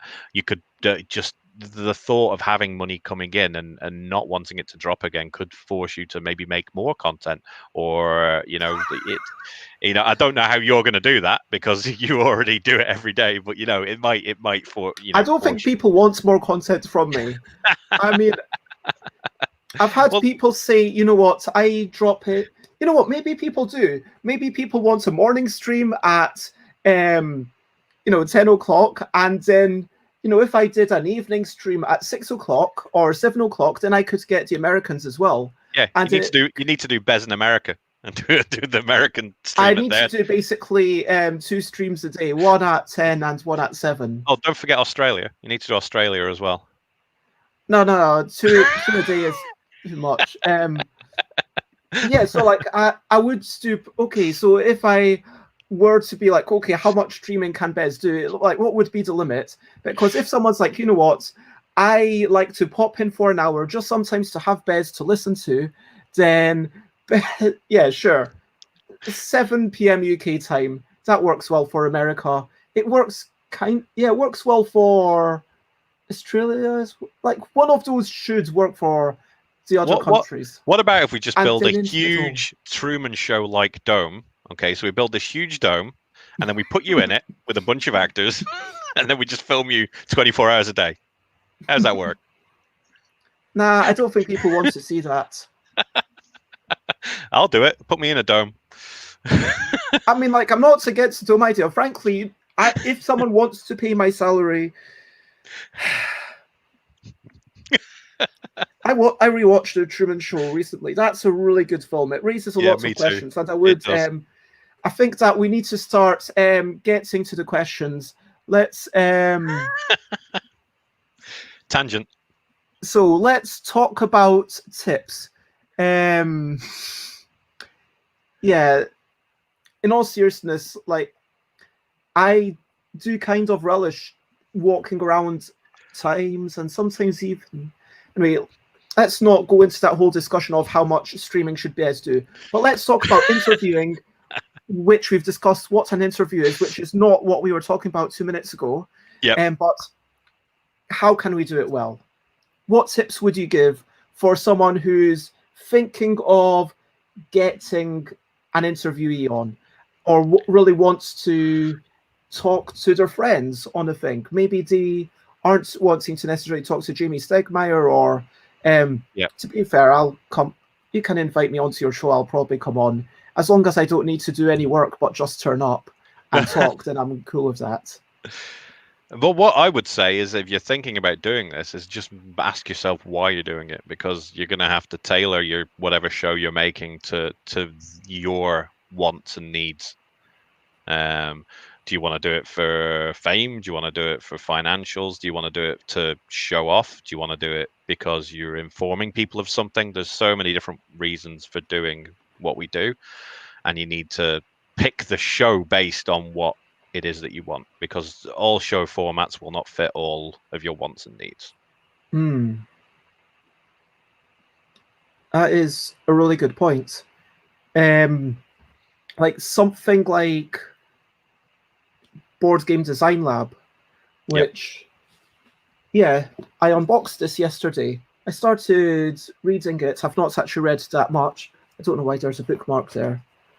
Oh yeah, it's because it's Shem Phillips. And I thought, yeah, I should read that. And so there's all the interviews that, were from other folk, but, there's all these other pages that are actually about stuff that, Gabe did a bit of research on. So I'm looking forward to going through that, but I'm still making my way through Jeff Engelstein and Isaac Shalev's book. Anyway, so... Oh, I love Jeff. Jeff's brilliant. Oh, Jeff is one of my favorite people in the industry, seriously. And he's got a new seems to have some love for Gabe Barrett. He's got a new book coming out soon, Achievements, which is really good as well. I thought, okay, you're not talking about Achievements Relocked. No, there's another one. Oh, what was it called? Yeah, anyway, if you look it up, how they've been doing a lot of stuff, they've been taking knowledge, and now they're approaching this part of their life that they're wanting to give knowledge to other people, which is really interesting. Anyway, Gabe Barrett, tangents over, who started Board Game Design Lab, was saying, you know what, I wanted this kind of thing which was a bit more focused, and it was just, okay, how do we do this? How do we do that? And yeah, that is the nature of it. And there's a lot of value in something like that. So I do feel like, okay, if it's about how do we make word games, then I feel like the person on that show, whether it would be me or... Has there been one about word games? I don't think there is. I don't think so. But there's other words that I need to have for... But anyway, so word game... Let's say you've got something about worker placement, which I'm sure has been done at some point. You know that the person on the show is going to talk about worker placement to the best of their knowledge. That It's going to start off with a brief, okay, 2 minutes, who are you? And then let's talk about worker placements. Let's define it. Let's talk about how you can do it well. How did you use it well in your game? And then sometimes it feels like, okay, the person's coming on... I guess this is the trap that you can fall into, that you said, where the person comes on a bit to market their thing a bit too much. Like there's people like Javier and like Mandela who came on and they had these amazing show notes, and I do want to say to people, yes, please do that. Look, if Martin Wallace doesn't have the time to send me photos of their previous games, let alone write any show notes, they're just like, yeah, that's fine. I'm not expecting that of you. You're a busy person. I totally understand.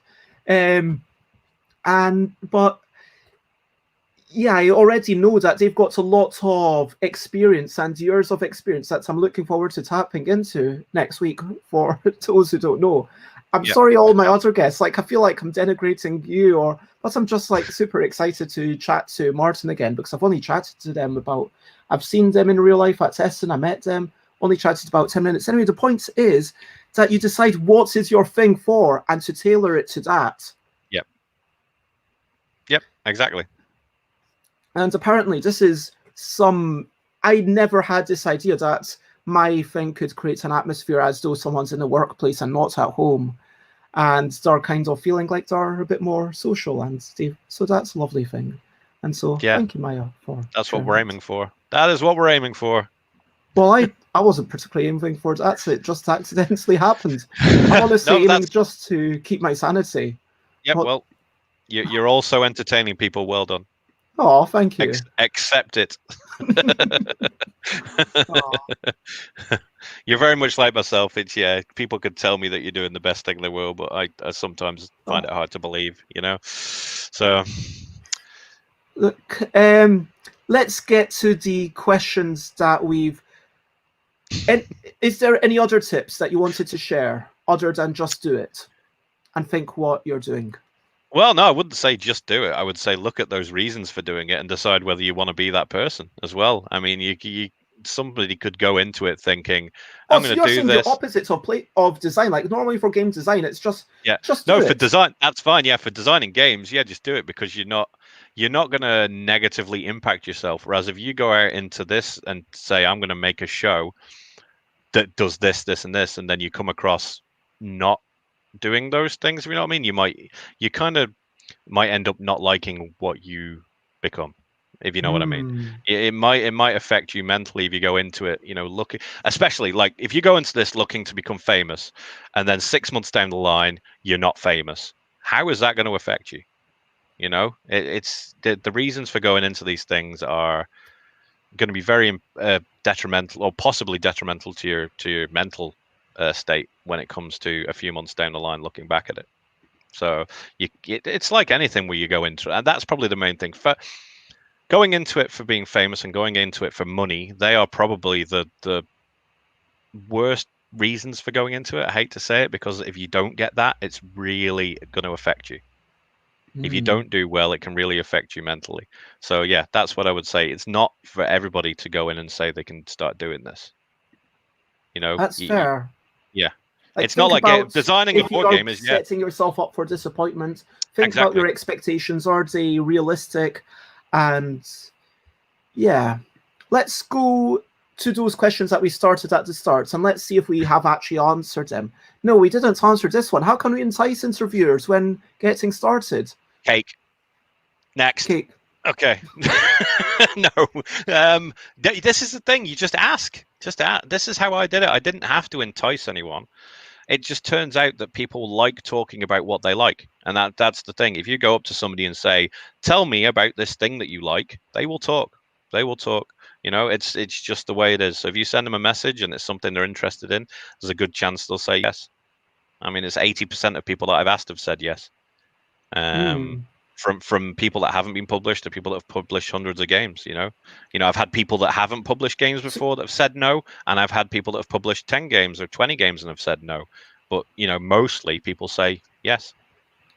To be fair, it is also a lower workload to go to your show than it is to go on mine, because your show, my show, to come on it at minimum, it's a bit more than an hour. So I say, yeah, if you're only able to stay on for the hour, that's okay. Yep. We can still make it work.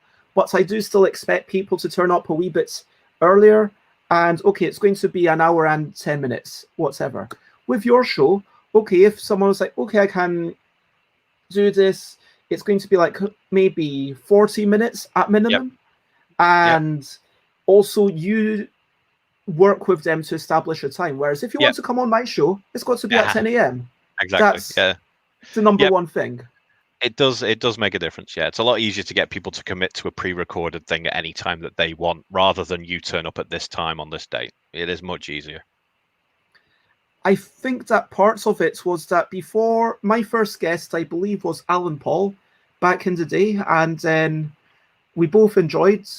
I enjoyed having a guest on. I enjoyed chatting to Alan Paul, and this week was the first Tuesday fortnight that Alan Paul has not been on. I don't know if anyone noticed, but they will be back, although I'm planning to potentially, they might not be on solo again. So Tuesdays are going to be a day where it's me and Alan every fortnight, plus potentially another couple of people, because now I've gotten to know Alan. It's not like we couldn't now have a good conversation about using cards in games or something else, but my point is, starts with your friends, start with the people that you know. And yes, Richard Denning is a big deal, don't get me wrong. Richard Denning is the gosh darn founder of UK Games Expo, along with Tony Hyams, and there were a few other people at the start, but basically they are the two directors who were there at the start. And Pat and Mick are amazing. But anyway, let's not get into the whole thing. The point is that I know them because I was working for Richard Denning as a volunteer in 2011. I have been to UK Games Expo every single year. And so we have a sort of relationship. I will say hello and think of Richard as something of a friend. And so, yeah, it was easier to get them on maybe. And there are some people that I'm like, okay, that's a person that might be able to come on. Reach out to those smaller people. Ask, hey, would anyone like to come on? Put a shout out. Just reach out in Facebook groups. Say, hey, who would like to come on? It was kind of the same for me as well, though. It was when we did the designer play testing, as I mentioned earlier. The three guests that were usually always there were David Digby. Sorry, he doesn't like me called Dave. David Digby, Ian Brocklebank, and Patrick Wall. And those three were the first three that I interviewed for Brains Behind Games. Because I'd met them through designer playtesting and we got to know each other. I said to them, I'm thinking of doing the interviews. Will you help me by being the first three? And they all said, yes. And then and I can't really understate enough how, or understate, one of those states, how useful they were in helping me get to the point where I was ready to do people I didn't know, because it was those three first interviews that got me into my pace, got me into my rhythm of questions and how I would speak, and how I would approach people. They really helped me. I mean, luckily, my previous employment when I was younger, I did a lot of retail and customer service and stuff. So I've always had training and been good at talking to people. But that helped me, going into it from this, which was completely new, this interviewing and recording it and showing it to people point of view. And those three, they were invaluable. It wouldn't probably have gone as well if I hadn't had those three guys to talk to first. We have a question from Javier about how you can move on or change subjects without being rude. And I think it's just about, talking about, next question is, how do you build a rapport? Well, that's the thing. Well, I'll answer Javier there. Yes, you let them run the course. Usually, usually the answers, most interviewers will give a reasonably succinct answer, so they'll not go too far with their answers. Sometimes they will. Sometimes you get the best parts of it come at the end, so you have to let them talk so that you don't miss out on stuff. But if it does get to the point where it is taking up most of the show, then you have to, the good thing about my interviews is I like to think of them as conversations. So they'll say a part of their answer, I'll give a response. They'll say a part of their answer, I'll give a response. It's generally not one big long answer. I will interject things, and that gives me time.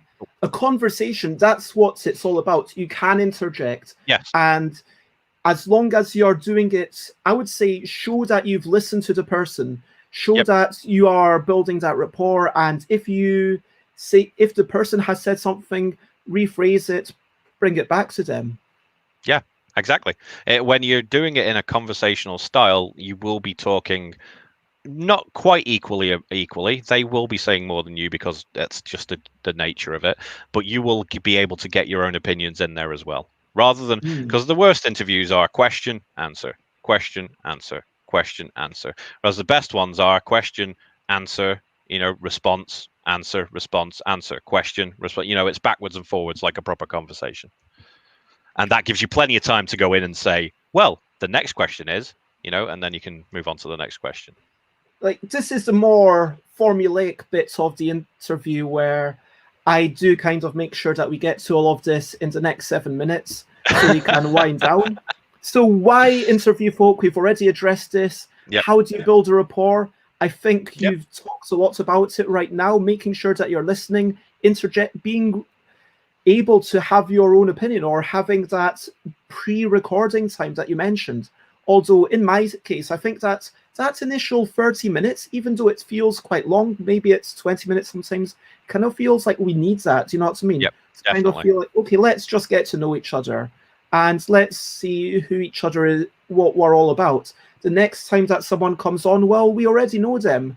And sure, I didn't need to go for 30 minutes with Mandela because I've tested with them. I've spent lots of time in real life, and how can we bring out the best in an interviewee? I think this is what anyone who's watching this from thinking of getting into it, you talked about doing your research ahead of time. That helps. And it does help. Stuff for building that rapport. Anything else? I think we've gone over it. The best thing you're going to be able to do is to listen to what they're saying, take it in, give appropriate responses to let them know that you're not only listening but you understand what they're saying. That's important. That's the importance of giving the responses. Is not only are you giving your own opinion, you're letting the interviewee know that you understand what they're saying and you like it. Or you might have a disagreement, so you'd say, well, I don't think that, and then they would then get to respond to you again like a conversation. Just it's having that interaction and making sure that the interviewee knows that this is a conversation and not a one-way street. It's going to be back and forth. The person that they're talking to is interested in what they have to say, and because of that, they'll talk. That's just human nature. Oh, hello. I guess this is Millie, but wow, it's lovely to have you in. And the final questions. We've already talked a lot about how this differs for live content versus editing, and that you can fix stuff, that you can say, oh wait, I need to redact that information. I've talked about Seize the Power being signed by ITB. I don't know if it'll be out by this time. yeah. And yeah, I think I might have let something slip, which it's a... But the next thing that I really want to get into is how challenging should an interview be? From my point of view, it isn't really challenging. It's asking them their area of expertise and getting their opinions. And in that respect, most of the people that I speak to know what they're talking about. So there isn't really any challenging to it, because with designing something, there really isn't. When it comes to the actual designing of the game, we're not talking about once you've got past designing and you move on to production and playtesting and stuff. When you're actually designing the game, there's no right or wrong way to do it. There's lots of people use different ways, and they're not all the same. Everybody does a different way. So when they're telling you, you don't really have to challenge it, because that's the way they work. You're not going to go to them, I challenge that, because that's just the way they work. However, when it comes to the question which I throw in just for this point, really, is when I ask them if they've played a game and they don't like, what was the mechanic of the theme they didn't like. That's kind of a challenging question, in that, I tell them you don't have to name it, but you can see in their brain that they really sometimes want to. So, that's kind of a challenging question, in that, yeah, will they or won't they mention a name of a game? Because I think, it's everybody understands that not everybody likes every game. There's games out there that people love that I don't like. There's games out there that I love that people don't like. It's just the way that we approach the games. And it's okay to say if you don't like something. It's okay to say that you don't like something. Somebody sneezed. Is that a sneeze? No, it's the name of the game I was talking to you about. Oh, I thought it was ocho, like 8 in Spanish, was it? Hetro. Oh, right, okay. Yeah. Has it got that many O's? No, it's not. But you're meant to shout "Hetro" at some point. All right, okay. Anyway, like Sushi Go. Sushi Go. So I think you've got to prepare. You've got to tell people what they're in for. I think that's the key point. If you think that this is going to be an easygoing, we're going to build a rapport and we're just going to talk about easy questions, then you don't want to throw in, okay, what's the thing that do you have any regrets as an interviewer, like I asked you earlier on? And I guess one of my regrets as an interviewer, because it's happened at least one time that I think I contacted you about, where it was like, okay, someone, maybe they had the wrong idea about what it is, and at one point maybe I challenged them, which I don't mean I asked them a challenging question. I mean, literally they said X is the case, and I said, you know what, I'm going to challenge that. I don't think X is the case. And so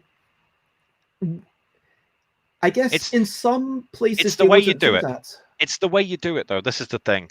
It's the person that's getting challenged is going to look at it in two ways. They're going to look at it, you're challenging them because you believe in what you're saying, or you're challenging them because you want to challenge them for the video's sake, if you know what I mean. And if you're challenging them with a belief that you have wholeheartedly, and also you're approaching them in a way where you're not calling them out. You're not saying, you're wrong, that's completely wrong. You're saying, this is my opinion. You're not saying that they're wrong. You're just trying to put across your opinion on the thing. You know that they've got their opinion. Maybe you don't agree with that opinion, and you've got your own opinion. But it's best never to say, you're wrong. Just give, or if you do say you're wrong, give a solid statement on why you're saying that they're wrong. So, and that way it feels more like you are challenging them rather than calling them out. That's two different things. I mean, if someone said, oh, Yogi was designed by an Indian, which it has been said. Some French review site said it was designed by an Indian named Behrouz Bez Shahriari. So, they credited me. But, Yep. I'm going to say, I'm sorry to say this, but I'm not actually Indian at all. I don't have any Indian heritage. I've got Iranian heritage. It's not that I think one is better than the other, just it's not correct.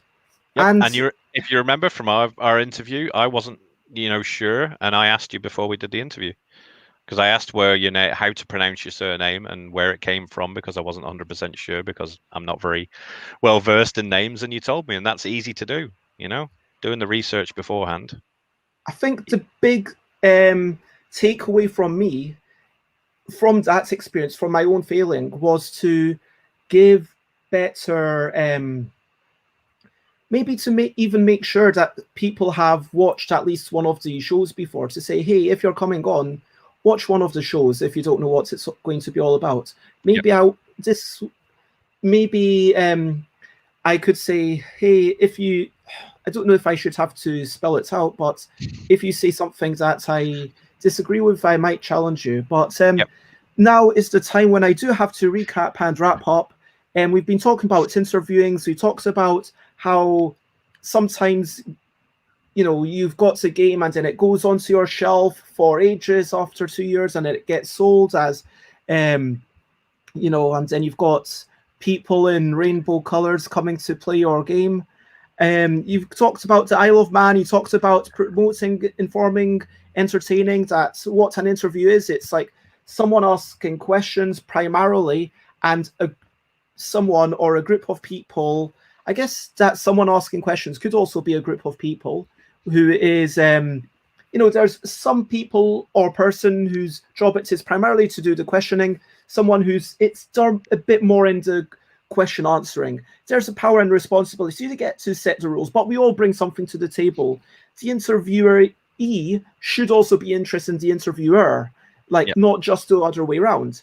You need to have passion. You need to have emotion. You want to be maybe teaching and informing, but you want to be entertaining. You want to really care about what the person says if you ask a question. You don't want to say, hey, how are you? If you don't really want the answer, you want to say, hey, I hope you're well. That's maybe a thing for life, but I don't know.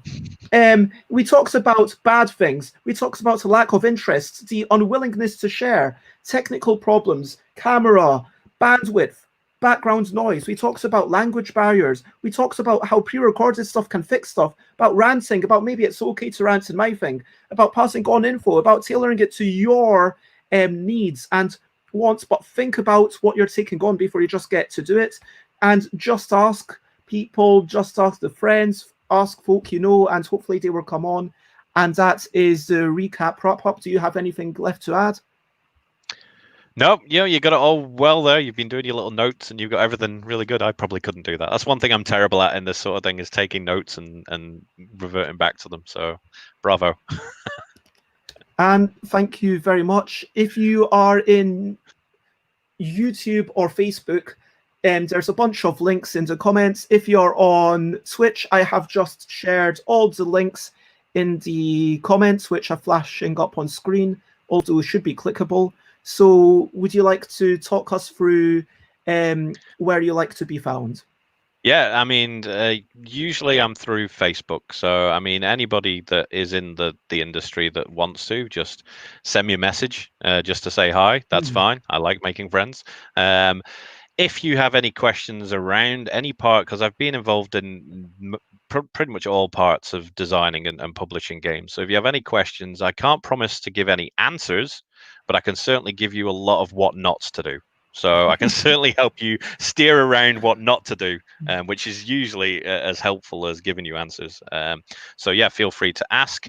The Brains Behind Games goes up every Friday. So I get a new episode every Friday, which goes onto the Facebook page and on YouTube. And at the same time right now, I am converting all of my back catalogue of 50 interviews slowly due to upload restrictions to Buzzsprout, so you can get it through iTunes or Spotify or one of many different places you can get podcasts from, and you can get all the interviews, or you will be able to get all the interviews on there eventually. Yeah, and that is it. Also the Discord channel. Yeah, so we've got the Discord channel, which is where I do the interviews. If you're a games designer, let me know. I'll give you a link. There is probably 60 or so great minds from within the industry on the Discord channel. Basically, get in touch. Maya, say it's Alex, get in touch and do the interview.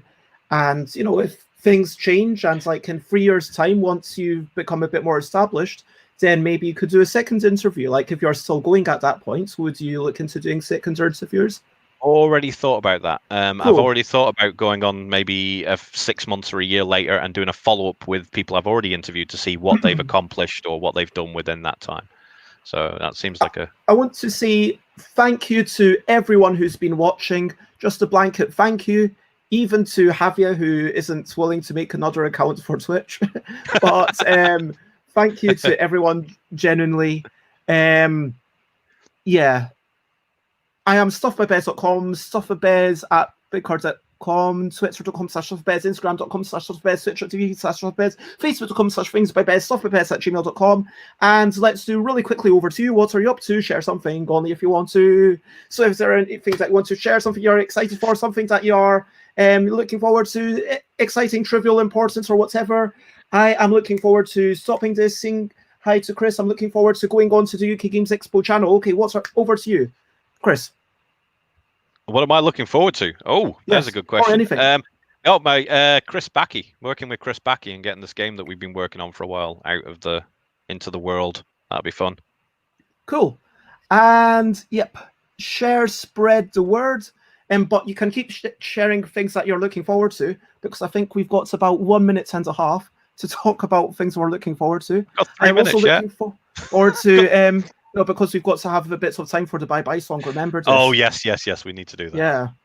Yeah. Bez and Friends Game Day, Saturday 17th. Save the date, please. For my next streams, look at stuffbez.com/streams. Tomorrow I am chatting to, oh my God, I'm chatting tomorrow. It's with Calvin Wong Saloon about editing, writing. We might have a live edit with Calvin.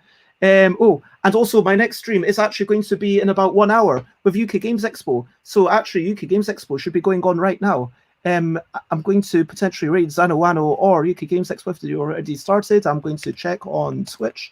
And what are other people wanting to share?